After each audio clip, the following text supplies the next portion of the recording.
तो पहले आज हम स्वागत कर लेते हैं अपने मेहमान का। डॉक्टर अमिताभ बनर्जी आज जुड़ रहे हैं और डॉक्टर शाखला साहब जुड़ रहे हैं, लेकिन दोनों डॉक्टर से मैं अनुरोध करता हूं कि आज आपको थोड़ा सा पेशेंस रखना पड़ेगा हमारे साथ, क्योंकि हम जो कुछ विश्लेषण कर रहे हैं वो मेरे ख्याल से आप तो सब जानते हैं, लेकिन आप तो सब जानते ही हैं, लेकिन अगर कुछ बात आपके ध्यान में नहीं आई हो तो उस पर भी चर्चा करेंगे।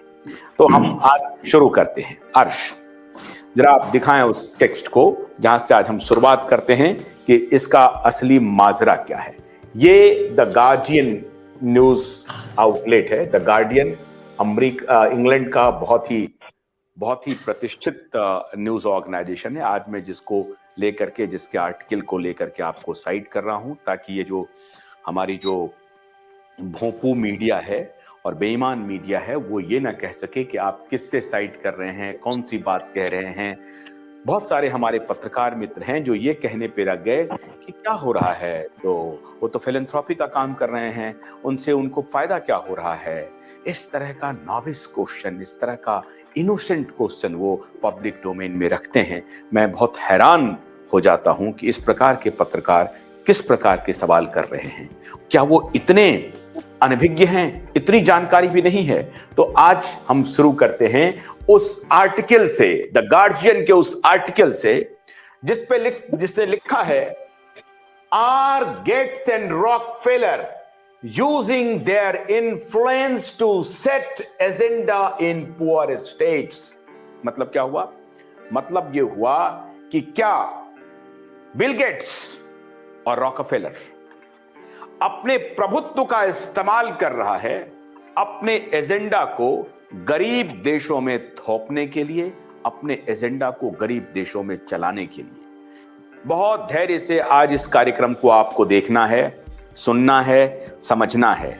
आपको बिंदु जोड़नी है कि कैसे अप्रैल 2000 में 20 और 21 में, कैसे अप्रैल 2020 में कैसे वो 3 कृषि कानून आ गए, किसके इशारे पर आए।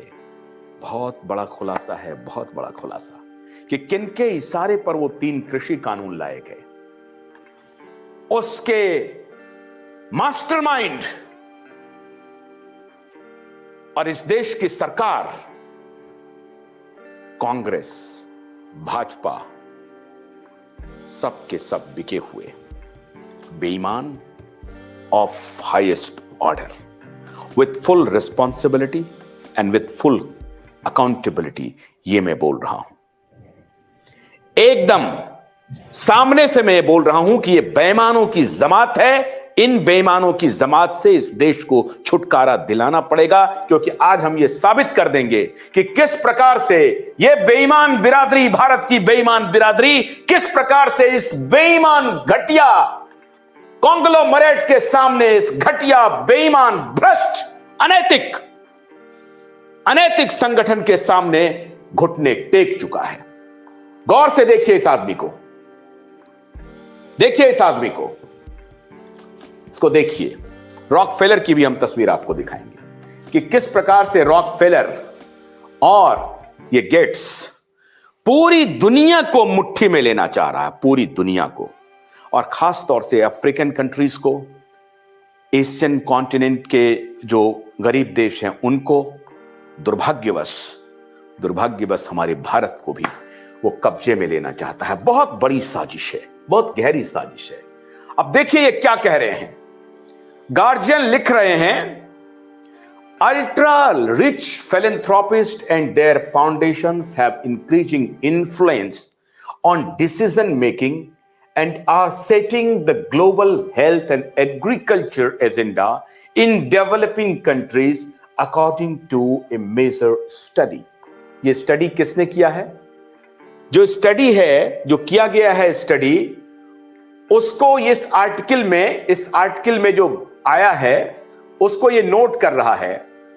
Using their immense wealth and influence with political and scientific elites, organizations like the Bill and Melinda Gates Foundation, the Rockefeller Foundation and others are promoting solutions to global problems that may compares with $1.2 billion from the next 9 largest US trusts.